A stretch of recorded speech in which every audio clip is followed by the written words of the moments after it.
It's the Les Paul Show.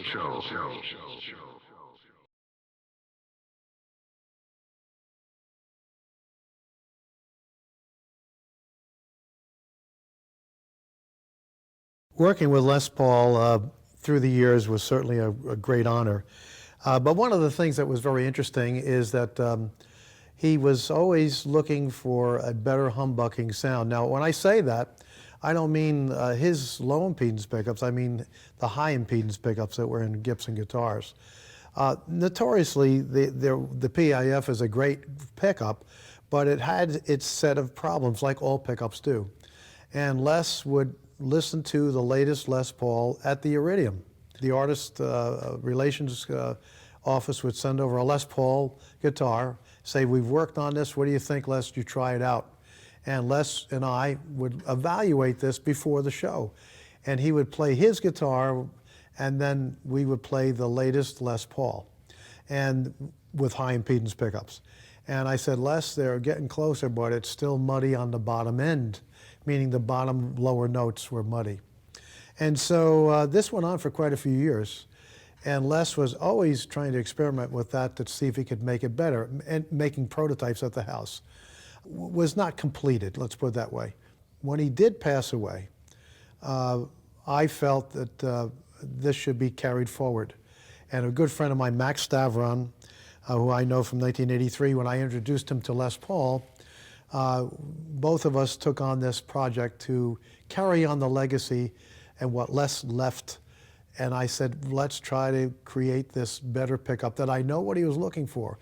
He wanted a wonderful sounding humbucker, but he could not get it finished in time. I think we can do it. Now, it took a lot of hard work between Max Stavron and I through a couple of years, but we did it. And we're very proud of this particular pickup. This pickup system is just a wonderful, wonderful pickup system.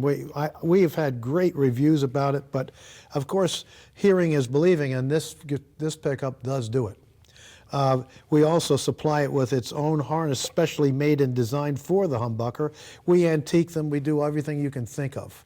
With Les Paul and trying out different pickups on the Gibson guitars, it just never was in his ears that he really liked what he heard. No matter what he did, he just never liked what he heard. It was good, it was better, but it wasn't truly what he wanted. So he wanted this pickup, the particular pickup we're talking about right now, this beautiful humbucker, to have this articulation and to have this almost bells-like sound and harmonics that would be not normally there.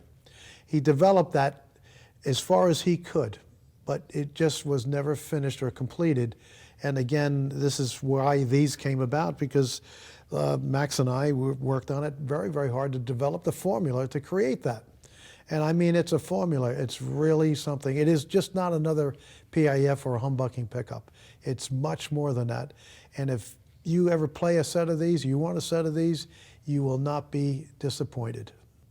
Working on this great project of making a true clone, wonderful pickup that Les always wanted to have in his wonderful, beautiful guitars, the Les Paul guitar.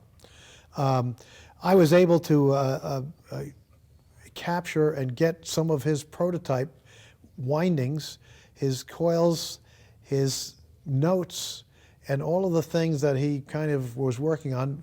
Unbeknownst to a lot of people, he did give me these things before he had passed away. And this was really the crucible that created this dream that Les had. And I knew what he was looking for. I knew because we had the same ears. Les and I could listen and hear the same thing. We always agreed on what we were looking for and hearing. That was one of the unique things I had with Les. So I know what he wanted, very, very much so, in this kind of a pickup. And that was his final dream right here.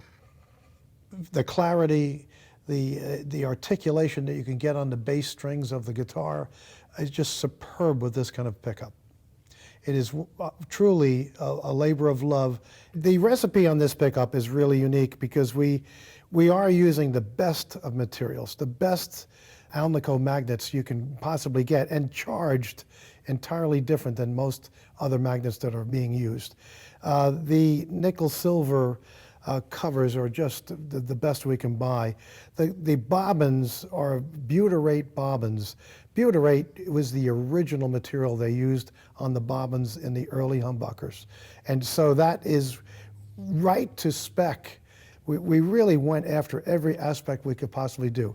The wire is the plain enamel wire that was used. It also has a lot to do with how it's wound. You can put the proper amount of turns on a pickup, but that doesn't make it sound good. It just makes it have the right amount of turns. In this case, this has been formulated with a recipe that no one else is really doing at this time. And the recipe for this pickup is wound to the nth degree, as I would say. There's nobody that's winding a better pickup out there, not with this recipe. They don't know the recipe in this pickup. It has certainly been thought out for many, many months with many prototypes that we made, numerous prototypes that I would then subject it to all kinds of different types of players to make sure that we're hitting the mark for everybody. Max being a fine player himself in the rock field, but eventually after almost 2 years, we'd got it. I'm certainly very, very proud of this product. It is an exceptional humbucking pickup that Les's recipe is kind of my recipe. I'm the one that just brought it to the end to finish and complete that dream. Les would be extremely proud of what Max and I did to complete his final dream. Everything is encompassed that I learned from him, and everything that I know as a pickup winder. I made pickups since I was maybe 17 years old, and everything that I was looking for is wrapped up into this also. And I would not approve it unless I felt that great about this pickup. I just know that this is the finest humbucker out there. Les's dream.